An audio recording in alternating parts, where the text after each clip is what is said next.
18 படி மீது விளங்கிடும் சந்நிதானம், விதியையும் மாற்றி வைக்கும் அந்த வீரனின் சந்நிதானம், கவலையை போக்கிடும் கணபதி சந்நிதானம், அவனி எல்லாம் காக்கும் நம் ஐயப்பன் சந்நிதானம், மாமலை சபரியிலே மணிகண்டன் சந்நிதானம், மாபெரும் பக்தர்களும் வணங்கிடும் சந்நிதானம், கோமகன் குடிகொண்டு குறை தீர்க்கும் சந்நிதானம், பூமகள் மைந்தனின் புண்ணிய சந்நிதானம், மாமலை சபரியிலே மணிகண்டன் சந்நிதானம்.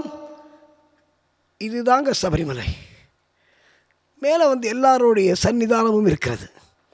இப்போ மேலே வந்துட்டு கன்னிமூல கணபதியை முதல்ல தரிசனம் பண்ணணும்.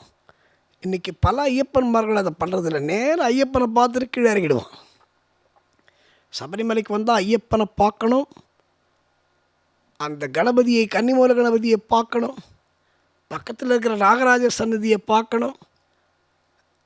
நிறைய பேர் மாளிகைபுரத்தம்மனை பார்க்காம திரும்பிடுவாங்க. மாளிகைபுரத்தம்மனை கண்டிப்பாக பார்க்கணும். மாளிகைபுரத்தம்மனை பார்க்கும் பொழுது நான் ஒரே ஒரு டிப்ஸ் கொடுத்துட்டு போகிறேன் எங்கள் சாமிமார்களுக்கு. நிறைய பேர் வீட்டில் கல்யாணம் ஆகாமல் பெண்கள் காத்திருக்கலாம். குழந்தை பிறக்கிறதுக்கு நிறைய பேர் வீட்டில் இருக்கலாம். இங்கே கல்யாணம் ஆகாதவங்க ஆம்பளையாக இருந்தாலும் சரி, பெண்ணாக இருந்தாலும் சரி, ஒரு ஜாக்கெட் பீஸ் இருமுடியிலே எடுத்துகிட்டு வரணும். சில பேர் அங்கே வந்து வாங்குவான், அது வாங்கக்கூடாது. இங்கே இருமுடியிலே கட்டும்போதே இருமுடியில் அந்த ஜாக்கெட் பீஸை போட்டு மேலே எடுத்துன்னு வந்து மாளிகைபுரத்தம்மன் சன்னதியில் அந்த ஜாக்கெட் பீஸை கொடுத்து அவங்க மஞ்சள்லாம் போட்டு கொடுப்பாங்க.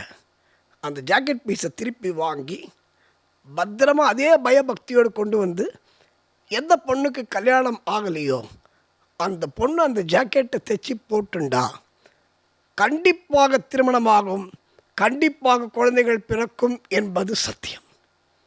இதை பண்ணணுங்க. இந்த மாளிகைபுரத்தம்மன் தரிசனம் பண்ணதுக்கப்புறம் மாளிகைபுரம் சன்னதிக்கு பின்னாடி மணிமண்டபம்னு ஒன்று இருக்குது. பல கான்ட்ரவர்சி இருந்தாலும் அந்த மணிமண்டபம் தான் ரொம்ப முக்கியமான இடம் சபரிமலையில். மணிமண்டபத்தில் என்ன வேண்டின்றாலும் நடக்கும். சில பேர் மணிமண்டபத்தில் மணியை கட்டுவான். மணியை கட்டிட்டு என்ன பண்ணுவான், மணியை திரும்பி பிடுங்கி வீட்டுக்கு எடுத்துகிட்டு வந்துடுவான். பண்ணவே கூடாது. மணிமண்டபத்தில் கட்டிய மணியை வீட்டுக்கு எடுத்து வரக்கூடாது. நீங்கள் மணி வாங்கி மணியை கட்டலாம். நீங்கள் மணி எடுத்துகிட்டு போனீங்கன்னா ஐயப்பன் உண்டியில் போடலாம். ஆனால் மணிமண்டபத்திலிருந்து அதிலே கட்டப்பட்டிருக்கிற மணியை எடுத்து வரக்கூடாது என்பது ஐதீகம். அந்த மணிமண்டபம் என்ன விசேஷம் தெரியுமா? அகஸ்திய மாமுனிவர் அங்கே உட்கார்ந்து லலிதா சகஸ்ரநாமத்தை அங்கு பாராயணம் செய்திருக்கிறார் என்பது வரலாறு. அவ்வளோ பவர். அந்த இடத்துல நீங்கள் என்ன வேண்டின்றாலும் நடக்கும் சார். எனக்கு நடந்திருக்கு. இது எப்பவுமே நம்ம ஒரு உதாரணம் சொல்லும்பொழுது, சார் அப்படி நடக்குமா சார்? நான் ஒரே ஒரு விஷயம் சொல்கிறேன். இந்த கோயிலுக்கு போனால் அது நடக்குமா, இந்த கோயிலுக்கு போனால் இது நடக்குமா என்பதை நினைக்காமல் இந்த கோவிலுக்கு போகிறேன்டா, எனக்கு நிச்சயமாக இந்த நான் நினச்ச காரியம் நடக்கும் என்ற நம்பிக்கையோடு சபரிமலைக்கு வாருங்கள். ஐயப்பன் உங்களுக்கு வேண்டியதை கொடுப்பான் என்பது சத்தியம்.